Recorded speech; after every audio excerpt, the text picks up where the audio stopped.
이곳의 사람들은 살아있지만 마치 관 속에 누워있는 것과 같습니다. 이곳은 감옥이 아닙니다. 20만 명이 넘는 홍콩 사람들의 집입니다. 우리는 어떠한 정교한 경제 시스템이 이 번화한 도시의 주민들을 점차 밀어내어 불과 몇 제곱미터 크기의 상자 속으로 몰아넣었는지 파헤쳐 볼 것입니다. 이곳은 세계 최고의 금융 중심지 홍콩입니다. 마천루는 끝없는 부를 상징하지만 그 그림자 아래에는 냉혹한 생존의 현실이 숨어 있습니다. 700만 명이 넘는 인구가 1000여 제곱킬로미터의 땅에 밀집되어 있습니다.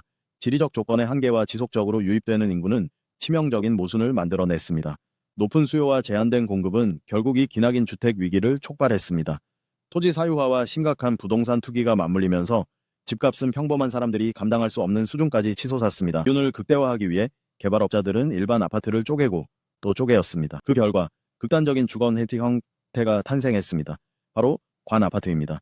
이름 자체가 이 공간에 대한 가장 냉혹한 설명입니다. 이 방들의 면적은 고작 10제곱미터에 불과한 경우도 있습니다.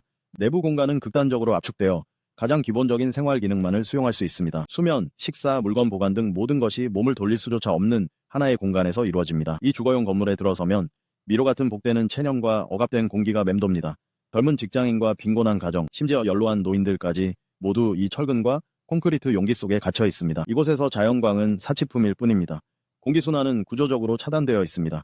이는 거주자들의 신체적, 정신적 건강에 깊고 돌이킬 수 없는 악영향을 미칩니다. 심리적 측면에서 보면 장기간의 밀폐된 생활은 심각한 불안증을 유발합니다. 집이 더 이상 안식처가 아닌 끊임없이 압박을 가하는 용기가 될 때 만성 스트레스와 우울증, 그리고 보편적인 고립감은 일상이 되어버립니다. 신체적 측면의 영향 또한 치명적입니다. 제한된 공간은 거주자들이 신체 활동을 할 수 있는 모든 가능성을 앗아갑니다. 앉아만 있어야 하는 생활 방식은 비만과 관련 만성 질환의 위험을 크게 높입니다. 설상가상으로 열악한 환기 시스템 탓에 실내 공기질은 급격히 저하되며 호흡기 질환 발병률도 평균을 훨씬 웃돕니다. 이곳에서 공동체 의식은 모순된 양상을 보입니다. 한편으로는 공통된 역경이 거주자들을 하나로 이어주어 연약하게나마 상호지원 네트워크를 형성합니다. 하지만 다른 한편으로는 개인 공간과 사생활의 절대적인 결핍이 이웃 간의 긴장과 갈등을 끊임없이 심화시킵니다.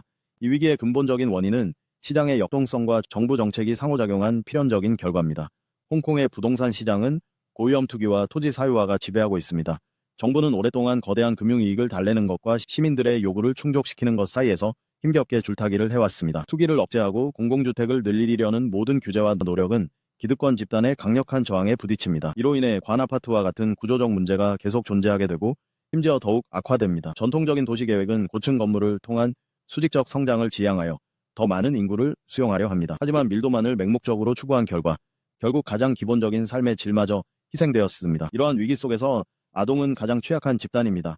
관아파트에서 성장한다는 것은 그들의 신체적, 인지적, 정서적 발달이 모두 심각하게 왜곡됨을 의미합니다. 극도로 제한된 공간은 세상을 탐구하려는 아이들의 본성을 억압합니다. 아이들만의 놀이 및 학습 공간이 없기에 창의력과 사교성, 그리고 독립성이 처음부터 박탈당합니다. 이러한 유년기의 부정적 경험은 장기적인 심리적 트라우마로 굳어져 만성불안, 낮은 자존감, 심지어 우울증으로 나타납니다. 극도로 과밀한 가정 환경은 개인의 경계마저 모호하게 만들어 안정적인 자아 정체성을 형성하는데 악영향을 미칩니다. 또한 경제적 어려움과 공간 부족으로 인한 부모의 불안감은 바이러스처럼 아이들에게 전염되어 정상적인 정서 발달을 방해합니다.